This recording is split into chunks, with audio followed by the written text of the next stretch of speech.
Hello दोस्तों, इस video में साइंस प्रैक्टिस सेट पेपर देखने वाले हैं। यह वीडियो बीपीएससी टी 4.0 के लिए अत्यंत आवश्यक है, तो आप लोग लास्ट तक जरूर बने रहिएगा। तो चलिए शुरू करते हैं। फर्स्ट है कि तेल से अंशतः भरा हुआ तेल का एक टैंकर समतल सड़क पर आगे की ओर एक समान त्वरण से जा रहा है। तेल का मुक्त पृष्ठ, तो यहाँ पे राइट आंसर होगा सी ऑप्शन। तो देखिए, तेल से अंशतः भरा हुआ तेल का एक जो है टैंकर समतल सड़क पर आगे की ओर एक समान त्वरण से जा रहा है। तेल का मुक्त पृष्ठ जो है ये परवलयी वक्र का आकार का होगा। ठीक है। उसके बाद है कि टैंक के समतल सड़क पर एक जो है समान त्वरण से गति करने पर तेल के ऊपरी पृष्ठ का आकार जो है परवलयाकार होगा, क्योंकि त्वरण जो है प्रत्येक स्थान पर नियत एक समान है। ठीक है। उसके बाद है कि यदि वस्तु जो है इस प्रकार से यदि गति करेगा, देखिए ये है टाइम और ये है आपको वेग। तो त्वरण नियत वेग समय ग्राफ सरल रेखा तथा मूल बिंदु से गुजरेगा। ठीक है। त्वरण जो है शून्य वेग से समय ग्राफ सरल रेखा एवं एक्स अक्ष के समांतर होगा। ठीक है। उसके बाद देखिए, मंदित गति हो तो वेग समय ग्राफ सरल रेखा एवं ऋणात्मक अक्ष की ओर गति करेगा।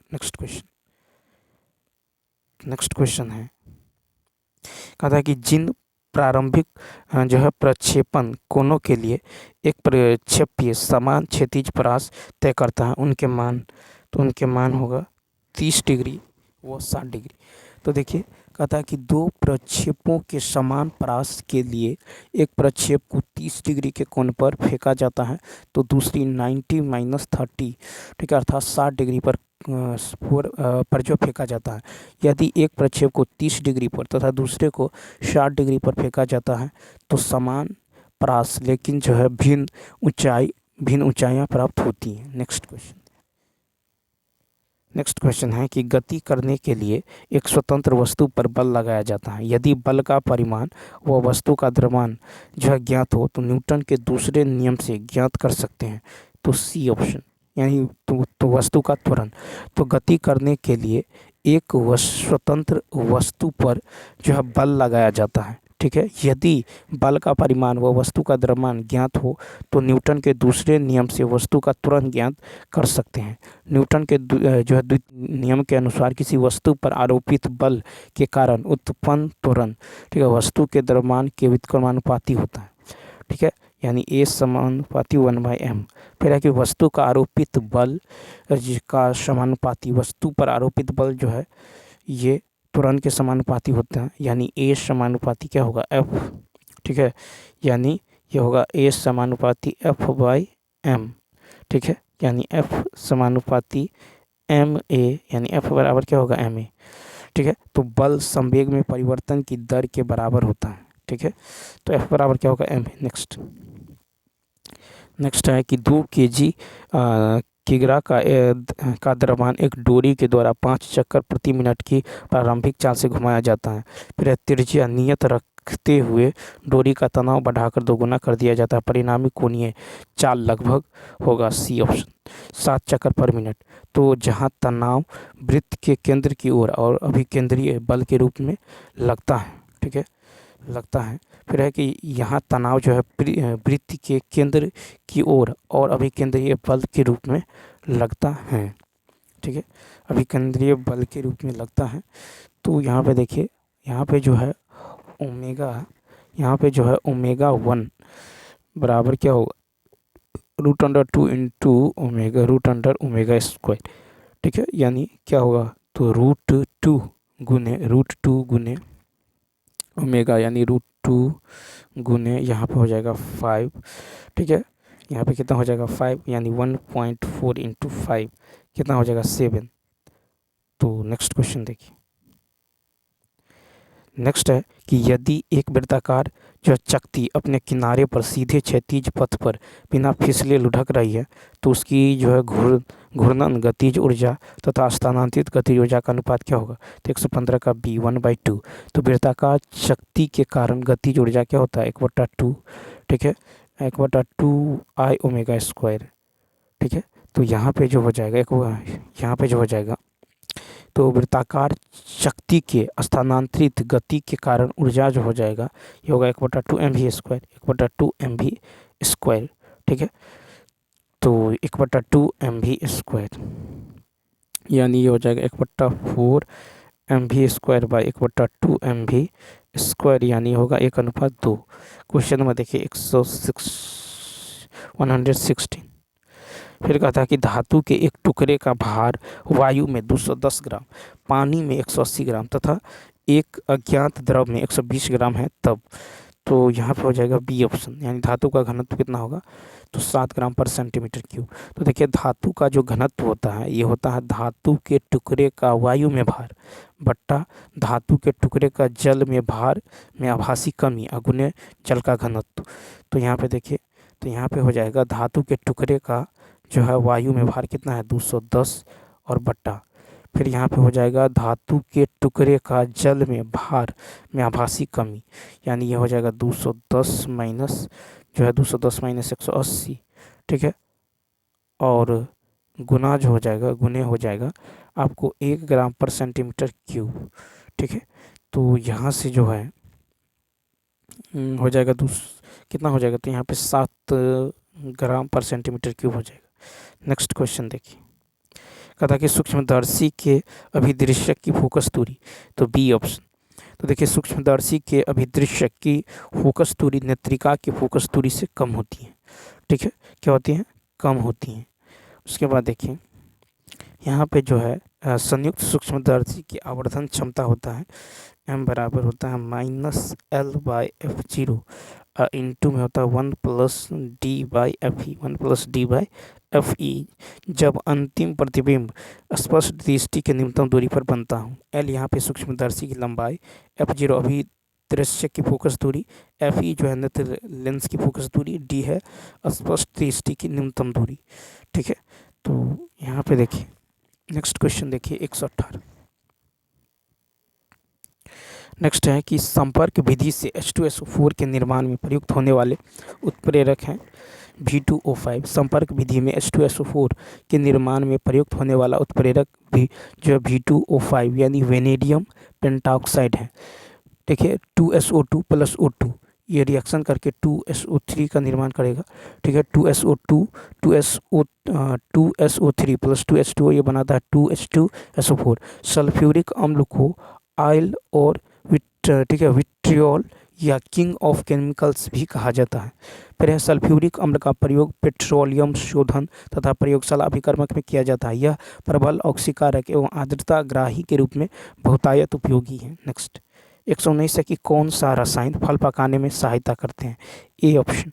तो देखिए इथेफॉन रसायन का उपयोग फल को पकाने में किया जाता है।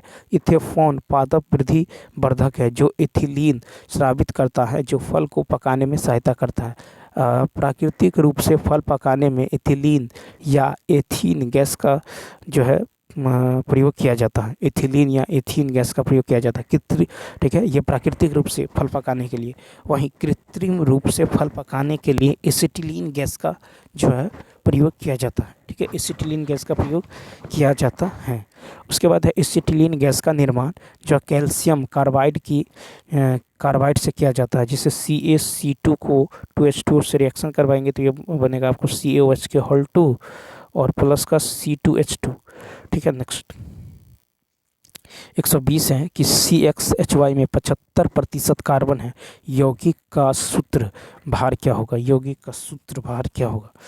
तो यहाँ पे यदि आप देखें तो देखिए माना कि पदार्थ जो है 100 ग्राम है, माना कि पदार्थ 100 ग्राम की है तो C का मोल, ठीक है, C का मोल में मान कितना होगा, तो ये हो जाएगा C का मोल में मान होगा 75% बट्टा में 12, कार्बन 12, ठीक है, 75% बट्टा में 12 यानी ये हो जाएगा 75/12 × 100, ठीक है, यानी कितना हो जाएगा, ये हो जाएगा 0.0625, ठीक है। उसके बाद देखिए H का मोल मान में होगा तो H का हो जाएगा आपको कितना 25/1 × 100, ठीक है, 25/1 × 100 यानी 0.25, ठीक है। तो 25/1 × 100। तो अब देखिए मूल का जो है अनुपात निकाल लीजिए तो कितना होगा 0.0625 अनुपात 0.25, ठीक है, यानी 1 अनुपात कितना निकल जाएगा, तो यहाँ पे जो है 1 अनुपात 4, ठीक है, 1 अनुपात 4 तो मोल अनुपात निकल के आपको 1:4। अनुसूत्र क्या है CH4 का, तो 1/12, ठीक है, और प्लस 4 × 1। CH4 कार्बन एक ठो है तो 1 × 12, और हाइड्रोजन कितना है 4, तो यहाँ पे कितना होगा 4 × ठीक है 1 हो जाएगा, ठीक है, यहाँ पे 4 × 1 हो जाएगा, तो कितना हो जाएगा 12×4 = 16, तो यहाँ पे हो जाएगा 16, ठीक है। तो CH4, ठीक है, तो CH4 में यहाँ पे कार्बन के लिए 1, तो 1 × 12, और देखिए हाइड्रोजन के लिए 4, तो यहाँ पे 4 × 1 यानी कितना होगा 16। नेक्स्ट क्वेश्चन देखिए, फिर कह रहा है कि सिल्वर क्लोराइड का अवक्षेप किस अभिकर्मक में घुल जाता है, ई ऑप्शन। तो सिल्वर क्लोराइड का अवक्षेप जलीय अमोनिया में घुल जाता है। AgCl सिल्वर क्लोराइड जलीय अमोनिया में घुलकर AgNH3 का Cl अवक्षेप का निर्माण करता है। AgCl + 2NH3 AgNH3 का Cl, ठीक है, AgNH3 का के पावर में प्लस चार्ज एवं Cl- के निर्माण के कारण जो है यह आयनिक व्यवहार करता है, ठीक है। उसके बाद यदि देखें, यदि AgNH3 के Cl यौगिक में नाइट्रिक अम्ल को जोड़ते हैं तो संयोजक बंध सिल्वर एवं अमोनिया अणु के बीच जो है टूट जाता है एवं अमोनिया नाइट्रिक अम्ल को से अभिक्रिया कर अमोनिया नाइट्रेट बना देता है, ठीक है, तथा AgCl जो उजले अवक्षेप के रूप में जो है पुनः प्राप्त हो जाता है, ठीक है। अब देखिए सिल्वर के यौगिक यदि देखें तो AgNO3 जो है ये वोटिंग इंक में प्रयोग किए जाते हैं। AgCl धूप चश्मे में प्रयुक्त होते हैं। Ag सिल्वर की परमाणु संख्या 47 है। यह IB या 11वें वर्ग का तत्व है। 122 नंबर देखिए, कहता है कि यौगिक का कौन सा जो है युग्म ग्रीन हाउस प्रभाव प्रदर्शित करता है, तो सी ऑप्शन CO2 और H2। तो CO2 एवं H2 जलवाष्प ग्रीन हाउस प्रभाव प्रदर्शित करता है। ग्रीन हाउस गैस में यह क्षमता पाई जाती है कि यह जो है दीर्घ अवरक्त विकिरणों को अवशोषित कर पुनः पृथ्वी पर भेज देता है, जिससे पृथ्वी का तापमान क्या होता है बढ़ जाता है, ठीक है, पृथ्वी का तापमान क्या होता है बढ़ जाता है। अब देखिए 6 प्रमुख ग्रीन हाउस गैसें हैं, जिसे CO2 carbon dioxide, CH4 methane, ठीक है, उसके बाद N2O nitrous oxide, O3 ozone, CFC chlorofluorocarbon और SF6 यानी SF6 जो है ये sulphur hexa fluoride, SF6 sulphur hexa fluoride, ये 6 जो प्रमुख ग्रीन हाउस गैसें हैं। CO2 की तुलना में ग्रीन हाउस गैसों के पृथ्वी को गर्म करने की क्षमता को ग्लोबल वार्मिंग या पोटेंशियल कहते हैं, ठीक है। नेक्स्ट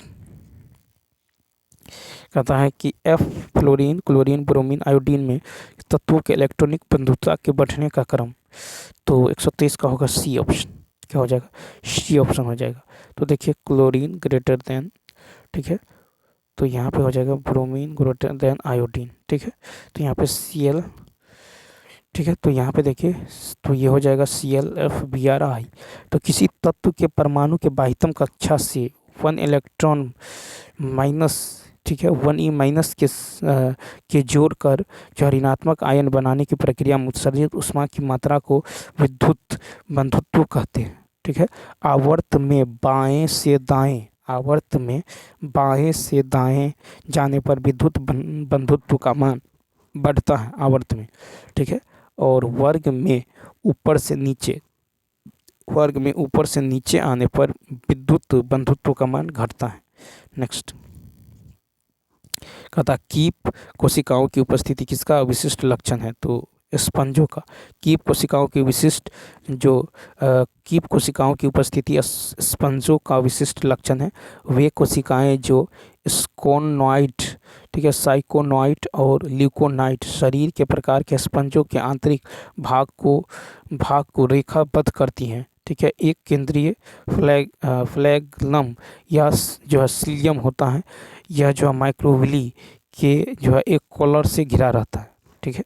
कीप कोशिकाएं स्पंजों को जल में प्रवाहित होने में सहायता करता है। नेक्स्ट क्वेश्चन देखिए, नेक्स्ट है कि मिलर के प्रयोग से सिद्ध हुआ है कि डी ऑप्शन, जटिल कार्बनिक यौगिक आदि पृथ्वी पर बने हैं। तो मिलर के प्रयोग से सिद्ध हुआ है कि जटिल कार्बनिक यौगिक आदि पृथ्वी पर बने हैं। मिलर के प्रयोग से यह पता लगाया गया कि प्रोटीन और अन्य माइक्रो जो मॉलिक्यूल्स का निर्माण सरल कार्बनिक यौगिकों से हुआ है। मिलर यूरे प्रयोग ने पहला प्रमाण दिया कि जीवन के लिए आवश्यक कार्बनिक अणुओं का निर्माण अकार्बनिक घटकों में किया जा सकता है। पृथ्वी पर जीवन की उत्पत्ति 3.5 अरब वर्ष पूर्व हुई थी। पृथ्वी पर जीवन की उत्पत्ति सर्वप्रथम जल में हुई थी। नेक्स्ट क्वेश्चन है, कहता है कि एक्स किरणों द्वारा जो अस्थिभंग का पता लगाया जाता है, परंतु शरीर पर इन किरणों को अधिक नहीं डालना चाहिए, क्योंकि 126 का होगा सी। एक्स किरणों का जन दो पर बुरा प्रभाव पड़ता है, जिसमें संतानें प्रभावित हो सकती हैं। एक्स किरणों पर अस्थि भंग का पता लगाया जाता है, परंतु शरीर पर इन किरणों को अधिक नहीं डालना चाहिए, क्योंकि एक्स किरणों का जो है जन दो पर बुरा प्रभाव पड़ता है, जिससे संतानें प्रभावित हो सकती हैं। एक्स किरणों के खोजकर्ता रोंटगन थे। ठीक है, एक्स किरण का उपयोग जो है निम्न पदार्थों में होता है: बेरियम मील में अर्थात आंतमाशय के एक्सरे में, सीटी स्कैन में, ठीक है, जियोग्राफी में एवं रेलवे स्टेशन पर, एयरपोर्ट पर, ठीक है, सामानों के स्कैन में। 127 देखिए, कहता है कि स्लाइडेन एवं स्वान नामक वैज्ञानिकों का संबंध किससे है? तो सी ऑप्शन, कोशिका मत से। तो स्लाइडेन एवं स्वान नामक वैज्ञानिकों का संबंध कोशिका मत से है। जर्मन वैज्ञानिक ने 1838-39 में कोशिका सिद्धांत प्रतिपादित किए थे। कोशिका सिद्धांत के मुख्य तथ्य है कि सभी जीवित जीव कोशिका से बने होते हैं। कोशिका सभी जीवित प्राणियों की बुनियादी संरचनात्मक और क्रियात्मक इकाई हैं।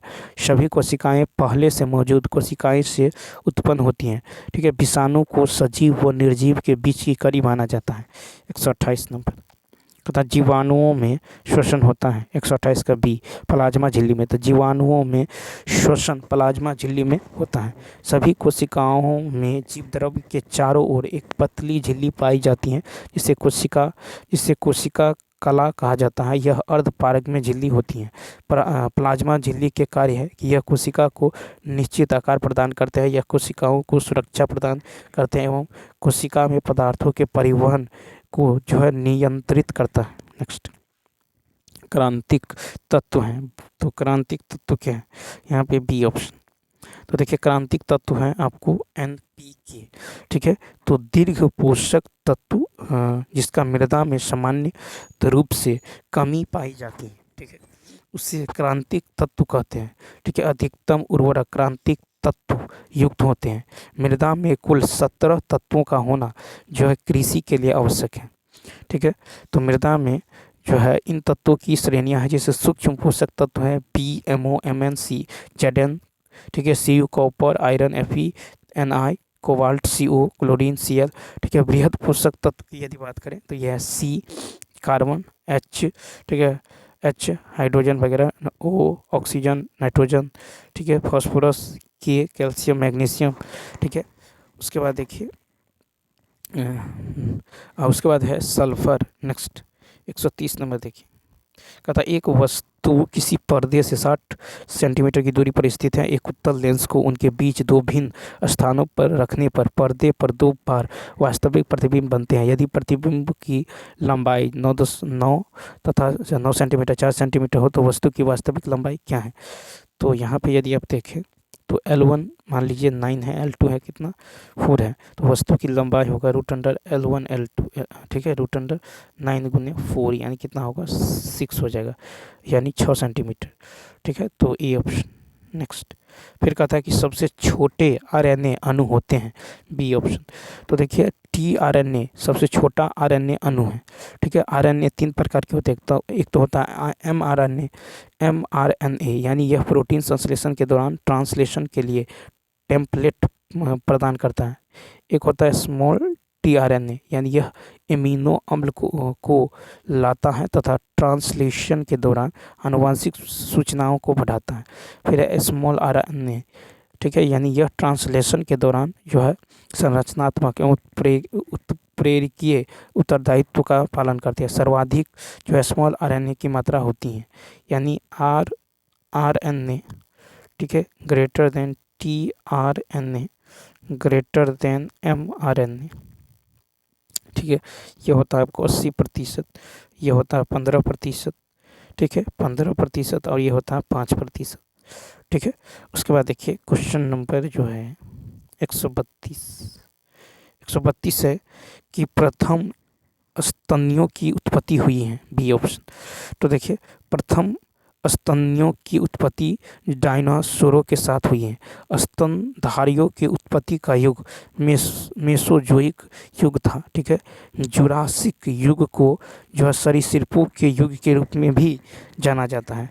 फिर है ट्राइसिक जो है जुरासिक विलुप्ति की घटना इसी दौरान हुई थी, ठीक है। स्तनधारियों की जो पृथ्वी पर उत्पत्ति 66 मिलियन वर्ष पूर्व हुआ था। पृथ्वी पर ज्ञानी, ठीक है, मानव 40,000 वर्ष जो है वर्ष हुई थी। नेक्स्ट क्वेश्चन है, कहता है कि पाचन से संबंधित निम्नलिखित में से कौन सा स्राव विकर रहित होता है। 133 का होगा ए पीत। तो देखिए पीत में पाचन संबंधित विकार जो है नहीं पाया जाता है।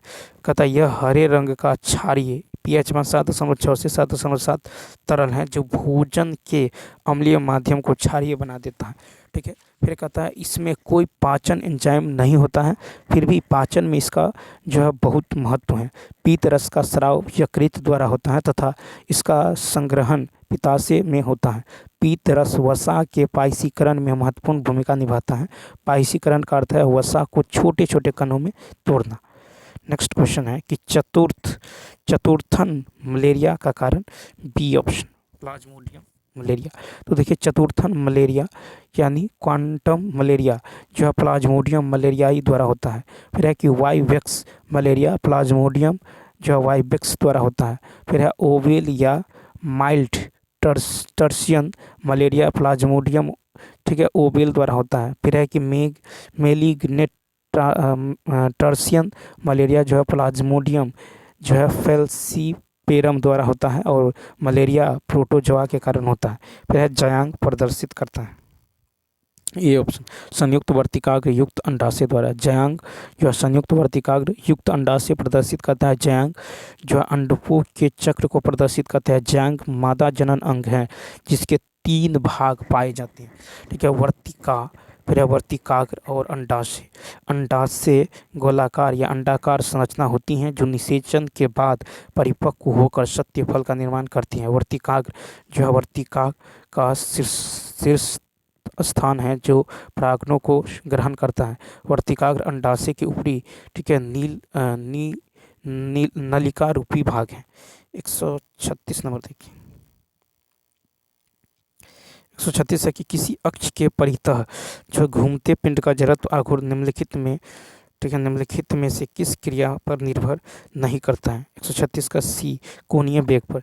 तो देखिए किसी अक्ष के परितः घूमते पिंड का जड़त्व आघूर्ण जो है कोणीय वेग पर निर्भर नहीं करता है। किसी अक्ष के परितः घूमते पिंड का जड़त्व आघूर्ण 2 कारकों पर निर्भर करता है, एक तो द्रव्यमान, दूसरा अक्ष से दूरी का वर्ग, ठीक है। जड़त्व आघूर्ण जो होता है ये द्रव्यमान गुने अक्ष से दूरी के वर्ग होता है, यानी ये होता है mr², ठीक है। तो जड़त्व आघूर्ण बराबर क्या होता है mr², ठीक है, यानी द्रव्यमान गुने अक्ष से दूरी का वर्ग। फिर है कि जड़त्व आघूर्ण का ऐसा मात्रक kg मीटर स्क्वायर होता है, ठीक है, क्या होता है kg मीटर स्क्वायर। जिस प्रकार रेखिक गति में जड़त्व का महत्व होता है कोणीय गति में जड़त्व आघूर्ण कार्य करता है, ठीक है। कोणीय गति में जड़त्व आघूर्ण, रैखिक गति में जड़त्व। नेक्स्ट है कि ऊर्ध्वाधर वृत्ताकार गति में किस स्थिति में डोरी में जो है तनाव न्यूनतम होती है। तो ए ऑप्शन उच्चतम स्थिति पर। तो ऊर्ध्वाधर वृत्ताकार गति में उच्चतम स्थिति पर डोरी में तनाव न्यूनतम होता है, ठीक है, क्या होता है न्यूनतम होता है, यानी टी बराबर होगा mv²/r यानी माइनस mg। तो यहाँ पे स्मॉल एम वस्तु का द्रव्यमान है, स्मॉल आर वृत्तीय पथ की त्रिज्या है और v जो है वस्तु का वृत्ताकार पथ पर वेग है। अब देखिए क्वेश्चन नंबर जो है, वृत्ताकार पथ पर वस्तु की गति में निम्नतम बिंदु पर वेग सर्वाधिक तथा उच्चतम बिंदु पर जो है निम्नतम होता है, ठीक है। तो उच्चतम बिंदु पर वेग जो होता है रूट अंडर क्या होता है जी आर और निम्नतम बिंदु पर वेग होता है root under 5 GR। Question number देखिए 138 क्वेश्चन नंबर 138 की बात करें तो कहता है कि जी की एसआई जो है इकाई त्वरण की एसआई इकाई के बराबर होती हैं जो कि खाली स्थान है। 138 का ए ऑप्शन, तो मीटर पर सेकेंड स्क्वायर। ठीक है, तो जी की एसआई इकाई त्वरण की एसआई इकाई के बराबर होती है जो कि मीटर पर सेकेंड स्क्वायर है। कैपिटल जी को सार्वत्रिक गुरुत्वाकर्षण नियतांक कहते हैं। ठीक है, और कैपिटल जी का मान 6.67 गुने 10⁻⁻11 न्यूटन मीटर स्क्वायर पर केजी स्क्वायर होता है। ठीक है, तो कैपिटल जी का मान 6.67 गुने 10⁻⁻11 न्यूटन मीटर स्क्वायर पर केजी स्क्वायर होता है। 45 डिग्री अक्षांश तथा समुद्र तल पर स्मॉल जी का प्रामाणिक मान 9.8, स्मॉल जी का 9.8, ठीक है, मीटर पर सेकेंड स्क्वायर होता है। ठीक है, उसके बाद देखिए अन्य स्थानों पर स्मॉल जी का मान थोड़ा सा भिन्न होता है। फिर है कि गुरुत्व जनित त्वरण स्मॉल जी का मान द्रव्यमान पर निर्भर नहीं करता है। स्मॉल जी का मान पृथ्वी से ऊपर जाने पर जो है घटता है। नेक्स्ट कहता थर्मामीटर में पारे का उपयोग क्यों किया जाता है। 139 का बी, यह तापमान के साथ आयतन में रैखिक भिन्नता दर्शाता है। तो थर्मामीटर के पारे का उपयोग जो है इसलिए किया जाता है कि यह तापमान के साथ आयतन में रैखिक भिन्नता दर्शाता है।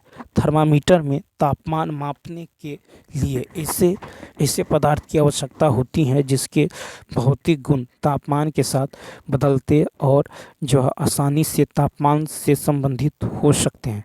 थर्मामीटर ऊष्मा का सुचालक, लेकिन इसके आयतन में धीमी गति से प्रसार होता है। पारा एक जो है मात्र द्रव धातु है तथा यह चमकीला होता है जिससे पठन जो है देखना सुलभ होता है। नेक्स्ट कहता है कि अगर किसी पिंड का हवा में भार 100 ग्राम है और पानी में डालने पर भार सिर्फ 92 ग्राम है तो पिंड का आयतन होगा। 140 का ए।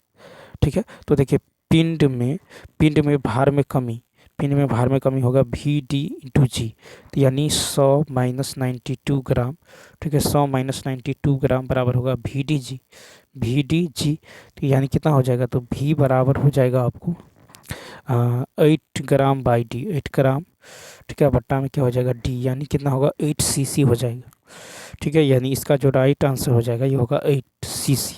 ठीक, अब देखिए नेक्स्ट क्वेश्चन 141 कहता है कि CuO+H2, ये Cu+H2O यह समीकरण किसका एक उदाहरण है। 141 का सी, रेडॉक्स। तो देखिए CuO+H2, यहाँ जो है Cu+H2O यह जो है वाष्पीकरण, ठीक है, रेडॉक्स का उदाहरण है। ऑक्सीकरण अवयव की क्रिया साथ साथ होती हैं। ठीक है, अर्थात जब एक पदार्थ इलेक्ट्रॉन त्याग करता है तो दूसरी उसे ग्रहण करता है, इसे रेडॉक्स अभिक्रिया कहते हैं। ठीक है, और उसके बाद देखिए जिस परमाणु, अणु या आयन द्वारा इलेक्ट्रॉन ग्रहण करने की प्रक्रिया को अपचयन कहते हैं। अपचयन होने पर अणु, परमाणु या आयन पर धन आवेश का मान घटता है या ऋण आवेश का मान बढ़ता है। ठीक है, उसके बाद देखिए अपचयन प्रक्रिया में अपचयित तत्वों की संयोजकता घटती है और संयोजकता में हुई कमी ग्रहण किए गए इलेक्ट्रॉनों की संख्या के बराबर होती है। ऑक्सीकरण संख्या ज्ञात करने की विधि है कि मूल अवस्था में सभी तत्वों की ऑक्सीकरण संख्या 0 होती है। हाइड्रोजन के लगभग सभी यौगिकों में इसकी ऑक्सीकरण संख्या +1 होती है। ऑक्सीजन के अधिकांश यौगिकों में इसकी ऑक्सीकरण संख्या -2 होती है। फिर किसी आयन की ऑक्सीकरण संख्या उस पर स्थित आवेश के बराबर होती है। ऑक्सीकरण संख्या का मान 0, धनात्मक, ऋणात्मक, पूर्णांक या जो भिन्नांक कुछ भी हो सकते हैं। नेक्स्ट कहता परमाणु के बोर मॉडल के संबंध में कौन सा जो है सत्य है। 142 का ए। तो देखिए परमाणुओं का बोर मॉडल जो है मानता है कि इलेक्ट्रॉनों का कोणीय संवेग परमाणित होते हैं। कथन सत्य है। परमाणु स्थिर विद्युत बलों द्वारा नाभिक और परिवेश के बीच बंधा रहता है। ठीक है, बोर मॉडल के अनुसार इलेक्ट्रॉन स्थितिक कक्षा में नाभिक के चारों ओर चक्कर लगाता है। इलेक्ट्रॉन का कुल कोणीय संवेग संरक्षित रहता है। ठीक है, यदि इलेक्ट्रॉन उच्च से निम्न कक्षा में जाता है तो ऊर्जा का उत्सर्जन तथा निम्न से उच्च में जाता है तो ऊर्जा का क्या होता है, अवशोषण होता है। तो उसके बाद देखिए क्वेश्चन नंबर 143 की बात करें तो यहाँ पे है कि SnCl2 प्लस FeCl2 ये बनाता है SnCl4 प्लस 2Fe। किस जो है अभिक्रिया का एक उदाहरण है? तो सी ऑप्शन, रेडॉक्स। तो देखिए SnCl2 प्लस FeCl2 ये बना आपको SnCl4 प्लस Fe। तो यहाँ यदि देखिएगा तो Cl2 और Cl4, ठीक है, Cl2 और Cl4 और यहाँ पे है Fe। तो यहाँ पे Cl2 Cl4 Cl2 Cl4, ठीक है, तो ये हो गया ऑक्सीकरण, ठीक है, ये है आपको ऑक्सीकरण। और FeCl2 से ये बना है Fe, यानी यहाँ से Cl हट गया है तो ये हो गया अवकरण, ठीक है, अवकरण। तो यहाँ से जो है Fe, ठीक है, यहाँ से क्लोरीन हटा है तो ये हो गया आपको अवकरण, और यहाँ पे हो गया आपको क्लोरीन जो है जुटा हुआ है तो यहाँ पे क्या हो गया? तो ये हो गया ऑक्सीकरण। ऑक्सीकरण अवकरण ये क्या होता है? तो रेडॉक्स अभिक्रिया का उदाहरण है, ठीक है। उसके बाद देखिए इलेक्ट्रॉन जो है खोना, ऑक्सीकरण और अवकरण में यदि देखें संबंध, तो ऑक्सीकरण कब होगा? जब इलेक्ट्रॉन खोएगा, ठीक है। इलेक्ट्रॉन खोना ऑक्सीकरण है, और इलेक्ट्रॉन प्राप्त करना उपचयन है, अपचयन है, ठीक है। तो ऑक्सीकरण होता है इलेक्ट्रॉन खोना ऑक्सीकरण, और इलेक्ट्रॉन प्राप्त करना अपचयन। ऑक्सीकरण संख्या में वृद्धि, ठीक है, ऑक्सीकरण संख्या में वृद्धि ये ऑक्सीकरण होता है, और ऑक्सीकरण संख्या में कमी जो है अपचयन। फिर दिए गए यौगिकों के लिए हाइड्रोजन खोना ऑक्सीकरण, ठीक है, और दिए गए यौगिकों के लिए हाइड्रोजन प्राप्त करना अपचयन, ठीक है। और देखिए ऑक्सीकरण प्रतिक्रिया से ऊर्जा निकलती है, और अपचयन प्रतिक्रिया से ऊर्जा संग्रहित करती हैं। ऑक्सीकरण agent ozone, bleaching agent peroxide है, और अपचयन में यदि देखें तो अपचायक जो है एजेंट धातु है। नेक्स्ट कहता 3D संक्रमण श्रृंखला जो है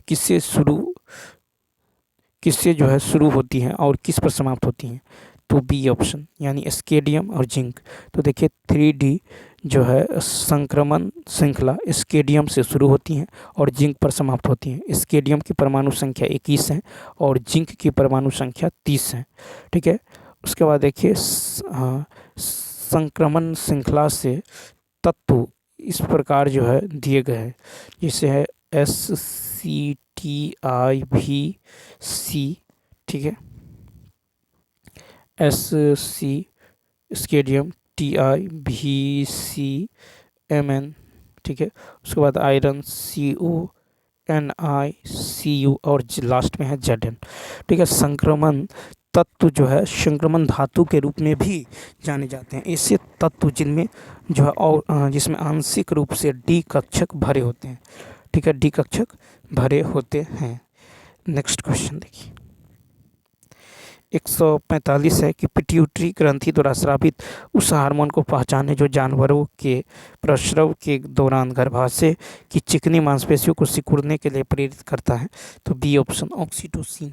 तो पिट्यूटरी ग्रंथि द्वारा स्रावित हुआ हार्मोन ऑक्सीटोसिन है जो जानवरों में प्रसव के दौरान गर्भाशय की चिकनी मांसपेशियों को सिकुड़ने के लिए प्रेरित करता है। पिट्यूटरी ग्रंथि मस्तिष्क के आधार पर जो हाइपोथैलेमस के ठीक नीचे पाई जाती है। पिट्यूटरी ग्रंथि के दो घटक हैं, अर्थात अग्र पिट्यूटरी और पश्च पिट्यूटरी, ठीक है। पश्च पिट्यूटरी जो है वैसोप्रेसिन और ऑक्सीटोसिन, ठीक है, ऑक्सीटोसिन नामक दो पेप्टाइड जो है हार्मोन का श्रवण करता है, ठीक है। अग्र पिट्यूटरी ग्रंथि जो है 7 हार्मोन स्रावित करता है। ठीक है, तो है फिलोकल उत्तेजक हार्मोन, ठीक है, ल्यूटिनाइजिंग हार्मोन और एड्रेनोकार्टिकोट्रोपिक हार्मोन। उसके बाद है थायराइड उत्तेजक हार्मोन, फिर है प्रोलैक्टिन, एंडोर्फिन और वृद्धि हार्मोन। नेक्स्ट 146 नंबर है कि हाइपोथैलेमस की हार्मोन स्रावित करने वाली कोशिकाएं क्या कहलाती हैं? C option. तो देखिए हाइपोथैलेमस की हार्मोन स्रावित कोशिकाएं तंत्रिका स्रावी कोशिकाएं यानी न्यूरोसेक्रेटरी कोशिकाएं कहलाती हैं। हाइपोथैलेमस डायएन्सेफेलॉन के आधार पर मौजूद होता है और हाइपोस्टेसिस को बनाए रखने के लिए जिम्मेदार होता है। फिर है कि न्यूरोग्लिया कोशिकाओं का एक समूह है। इसका मुख्य कार्य तंत्रिका तंत्र की स्टम कार्य प्रणाली की रक्षा करना और उसे बनाए रखना है। न्यूरोग्लिया आवश्यक पोषक तत्व प्रदान करता है, इसमें न्यूरॉन्स को ऑक्सीजन प्रदान शामिल है। नेक्स्ट फिर कहा था कि फ्लोएम में भोजन की दिशा क्या होती है, तो ए ऑप्शन द्विदिशात्मक। तो फ्लोएम में भोजन की दिशा द्विदिशात्मक होती है। भोजन को संश्लेषित करने वाली पत्तियों को कार्बनिक पदार्थों या पदार्थों को अंकुर के साथ साथ मूल शीर्ष तक ले जाने की आवश्यकता होती है, जो विपरीत दिशाओं में स्थित होती हैं। फ्लोएम के निर्माण में 4 प्रकार की कोशिकाएं भाग लेती हैं। चांदनी अवयव, सखी कोशिकाएं, ठीक है, फ्लोएम मृदुतक, फ्लोएम फाइबर। नेक्स्ट फिर है कि मध्य मस्तिष्क कहाँ स्थित है, सी ऑप्शन हाइपोथैलेमस और पोन्स के बीच। तो देखिए मध्य मस्तिष्क जो है अग्र मस्तिष्क के हाइपोथैलेमस और पश्च मस्तिष्क के पोन्स के बीच स्थित है। फिर है कि मिड ब्रेन को जो है मर्सेसेफ्लोन के रूप में भी जाना जाता है। यह जो है कई मोटर गतिविधियों को नियंत्रित करता है। मस्तिष्क के 3 मुख्य भाग होते हैं, सेरिब्रम, सेरिबेलम और ब्रेन स्टेम, ठीक है। सेरेब्रम मस्तिष्क का सबसे बड़ा हिस्सा है और दाएं और बाएं जो है गोलार्धों से बना होता है। यह स्पष्ट दृष्टि और श्रवण की व्याख्या करने के साथ साथ भाषण, तर्क, भावनाओं, सीखने की गति के सूक्ष्म नियंत्रण जैसे उच्च कार्य करता है। सेरिबेलम के नीचे स्थित है। आपको इसका कार्य जो है मांसपेशियों की गतिविधियों का समन्वय करना, मुद्रा, ठीक है, मुद्रा बनाए रखना और संतुलन जो बनाए रखना। ब्रेन स्टेम, तो सेरिब्रम और सेरिबेलम को जो है रीढ़ की हड्डी से जोड़ने वाले रिले केंद्र के रूप में जो है कार्य करता है। यह सांस लेने, हृदय गति, शरीर का तापमान, ठीक है, जगाने और सोने के चक्र, पाचन, छींकने, खांसी, उल्टी और निगलने जैसे कई स्वचालित कार्य करता है ब्रेन स्टेम। नेक्स्ट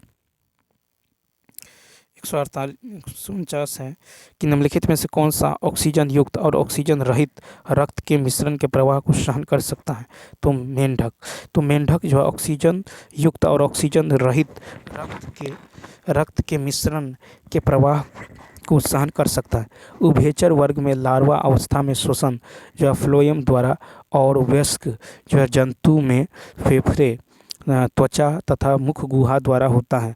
लेकिन किसी किसी जंतु में जो आवश्यक अवस्था में भी जो है श्वसन फ्लोएम द्वारा होता है, ठीक है। उभयचर वर्ग में अधिकांशतः परिवर्धन के समय एक लार्वा बनता है जिसे टेडपोल कहते हैं, ठीक है। मत्स्य वर्ग में केवल अशुद्ध रक्त ही पंप करता है। मेढक जो अनियतापी जंतु होते हैं। नेक्स्ट है कि किस स्थिति में कुंडली में प्रेरित विभवांतर सर्वाधिक होगा, तो यहाँ पे होगा सी ऑप्शन, यानी केवल 4। तो देखिए कुंडली और क्षण चुंबक दोनों के 2 मीटर प्रति सेकंड की चाल से एक दूसरे की ओर गति होने पर, ठीक है, तो कुंडली में प्रेरित विभवांतर सर्वाधिक तब उत्पन्न होगा जब कुंडली और क्षण चुंबक दोनों के 2 मीटर प्रति सेकंड की चाल से एक दूसरे की ओर गतिमान हो, ठीक है। जब कुंडली के आगे पीछे चुंबक को गति कराते हैं तो कुंडली के सापेक्ष चुंबकीय फ्लक्स में परिवर्तन होता है, जिसके कारण कुंडली में प्रेरित धारा उत्पन्न होती है। इस घटना को विद्युत चुम्बकीय प्रेरण कहते हैं। कुंडली और चुंबक के सापेक्ष गति के कारण प्रेरित विभवांतर का परिमाण अधिक होता है, क्योंकि चुंबकीय फ्लक्स में परिवर्तन अधिक होता है। तो चलिए दोस्तों, इस वीडियो में इतना ही, मिलते हैं नेक्स्ट वीडियो में। Thanks for watching.